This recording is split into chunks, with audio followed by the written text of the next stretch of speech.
Rabbi Student issues his opinion that based upon the Talmud, based upon the other sources outside of the Talmud, whether they were the Sifrei or Midrashim, it is clear that only those who are of the Jewish faith and only those who live in Israel at the time of the Holy Temple would be able to merit what is called prophecy, nevuah.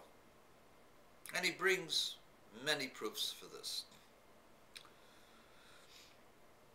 It just so happens that my teachers never told me this.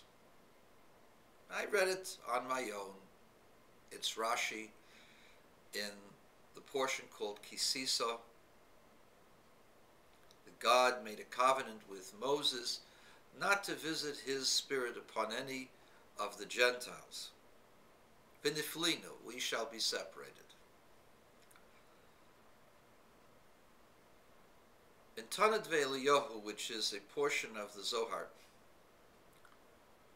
it says that the spirit of prophecy announces that it will visit anyone, any person, man, woman, child, Jew or Gentile, even a maidservant, that it is not determined by the station of the person for them to receive prophecy, but by their actions.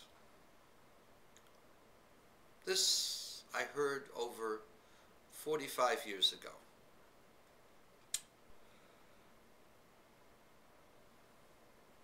Might have been 44.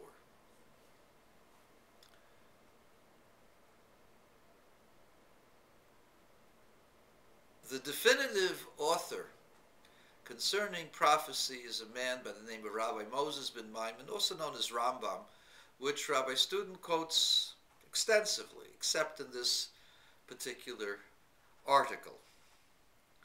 What is glaring from Rabbi Moses ben Maimon's description of the prophet is, number one, he does not say that a person has to be Jewish in order to be a prophet. Number two, he doesn't describe the location where the person must live in order to be a prophet.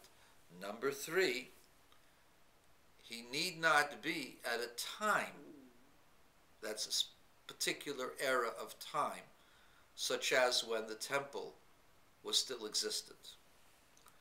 So you might ask, but what does Maimonides do with these 20 or 30 or 40 different citations that indicate that prophecy is only possible in the land of Israel when there's a temple? I believe the Rambam addresses this, Maimonides addresses this in the Moreh Nevuchim, but it's really unnecessary. And the reason for that is that prophecy is possible for all people at all times in all places.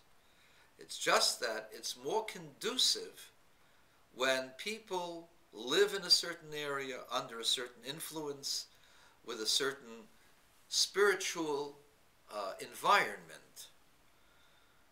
When people are happier, then prophecy is possible, as Maimonides himself writes.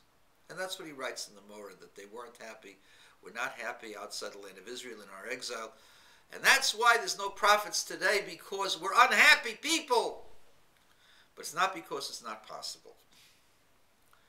And in fact, Maimonides says this in the Shmona Prakim, the 8 chapters, and he says that the reason why Aristotle and Plato, who reached the highest levels of philosophy, why they couldn't become prophets, is because they didn't know how to deal with their own hearts.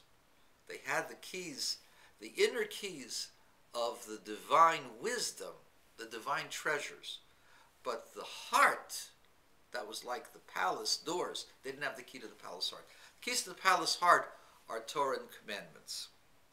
And so, my dear Rabbi Gil student, according to Maimonides, clearly You can be a man or a woman, a child, Jew or Gentile, living in North America, South America, Antarctica, even in 2010, and you can still get prophecy if you follow the program.